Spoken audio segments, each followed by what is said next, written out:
आज हम देखिए विद्युत चुम्बकीय प्रेरण से आप क्या समझते हैं, इसकी परिभाषा अच्छे से पढ़ने वाले हैं। तो देखिए विद्युत चुम्बकीय प्रेरण क्या है, पढ़ते हैं इसको।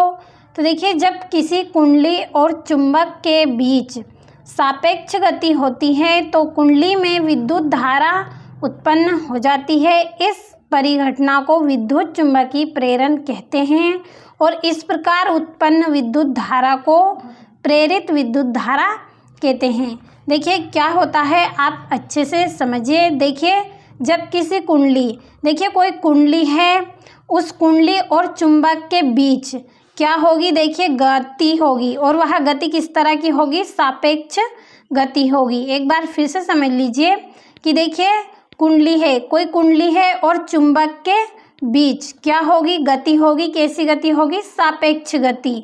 तो देखिए कुंडली में विद्युत धारा उत्पन्न हो जाती है।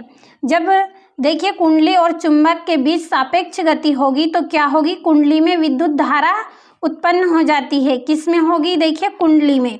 आप देखिए शब्द को अच्छे से समझिए, आपको परिभाषा अच्छे से समझ में आ जाएगी। तो देखिए कुंडली में विद्युत धारा उत्पन्न होगी तो इस जो घटना होगी, देखिए जो कुंडली में धारा उत्पन्न होगी, इस तरह की जो हमारी घटना होगी उसको हम क्या बोलेंगे, विद्युत चुम्बकीय प्रेरण कहते हैं।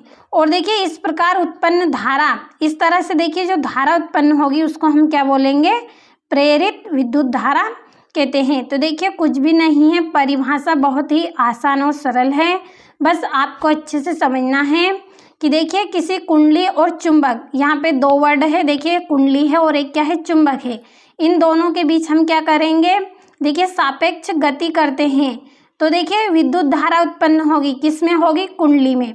कुंडली में विद्युत धारा उत्पन्न हो जाती है और इस परिघटना को, अब देखिए कुंडली में जो धारा उत्पन्न हुई है, इस तरह की जो घटना होगी उस घटना को हम क्या बोलेंगे, विद्युत चुम्बकीय प्रेरण कहते हैं। और इस प्रकार उत्पन्न जो धारा होती है, देखिए इस तरह की जो धारा यहाँ पर उत्पन्न होगी उस धारा को हम क्या बोलेंगे, प्रेरित विद्युत धारा कहते हैं। तो देखिए आपको अच्छे से समझ में यहाँ पे परिभाषा आई होगी, तो आप अच्छे से स्क्रीनशॉट लीजिए और अच्छे से अपनी कॉपी में आप इसको नोट कर लीजिए।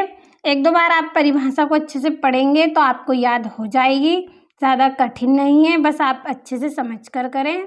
तो अच्छे से आप कंप्लीट करें।